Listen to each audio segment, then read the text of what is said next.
आधी रात की अंधेरी रात थी। एक लड़का जंगल के अंदर ट्रेकिंग करने गए थे। रास्ते में उनका रास्ता एक पुरानी हवेली की तरफ मुड़ा। हवेली का दरवाजा खुला था और उन्हें वहां जाने का मन हुआ। अंदर जाते ही उन्हें अजीब सी आवाजें सुनाई देने लगीं, पर वे इग्नोर करके अंदर बढ़ते गए। हवेली के अंदर चलने पर उन्हें एक कमरा मिला जहां पे दीवार पे लिखा था खतरनाक राज। उनमें से एक दोस्त ने कहा, चलो यहां का मिस्ट्री सॉल्व करते हैं। जब वे कमरे के अंदर गए, दरवाजा उनके पीछे से बंद हो गया। उन्हें डर लगने लगा, पर वे हिम्मत से काम लिए। कमरे के कोने में एक पुरानी किताब मिली जिसमें हवेली के पुराने रहस्यों के बारे में लिखा था। तभी उन्होंने सुना एक चुपचाप कदम की आवाज। दोस्तों ने तेज कदम उठा लिए, पर हर कोने से ऐसे आवाजें सुनाई देने लगीं जैसे कोई उनके पीछे है। डर से व्याकुल होकर वो ढूंढने लगे रास्ता बाहर। जब वो बाहर आए तो उन्हें हवेली के बाहर लिखा हुआ एक मैसेज मिला, तुम यहां से कभी नहीं भाग सकते। उनकी खतरनाक रात अभी शुरू हुई थी। उनकी धरती अपने नीचे खिसक गई जब उन्हें लगा कि कुछ उनके पीछे छुपा हुआ है। दोस्तों ने एक दूसरे को पकड़कर चिल्लाते हुए जंगल की तरफ भागते हुए देखा, पर उनके साथ भागने से कुछ नहीं हुआ। जंगल में अंधेरा छा गया और एक खौफनाक रूह उनके सामने आ गई। वो घायल और भयंकर दिखाई दिया।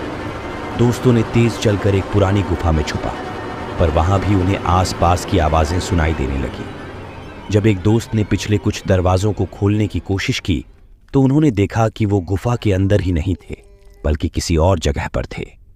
गुफा का दरवाजा उनके सामने से गायब हो गया था। अब वो एक अजीब सी दुनिया में थे जहां दरवाजे और रास्ते हर पल बदल रहे थे। हर मिनट उनके लिए एक नया राज, एक नई खतरनाक रात का आगाज था। ठीक है, यहां आगे की कहानी। जब उन दोस्तों ने वहां से निकलने की कोशिश की तो उन्हें लगा कि वे किसी अजनबी दुनिया में फंस गए हैं। हर जगह जब वे तेजी से भागते तो रास्ते बदल जाते। दरवाजे और पथ निरंतर बदलते जा रहे थे और उन्हें लगा कि वे कभी भी इस गहरी रहस्यमय जंगल से बाहर नहीं निकल पाएंगे। धीरे धीरे उन्हें यह अनुभव हुआ कि इस दुनिया में एक शक्ति है जो उन्हें अपने अंतिम लक्ष्य की ओर धकेल रही है। वे एक अजीब मंदिर के सामने पहुंचे जिसमें एक पुरानी प्राचीन मूर्ति थी जो एक भयंकर रूप में उन्हें देख रही थी। उन्होंने धीरे से मंदिर के अंदर चलना शुरू किया, पर वहां भी वे समस्याओं का सामना करते गए।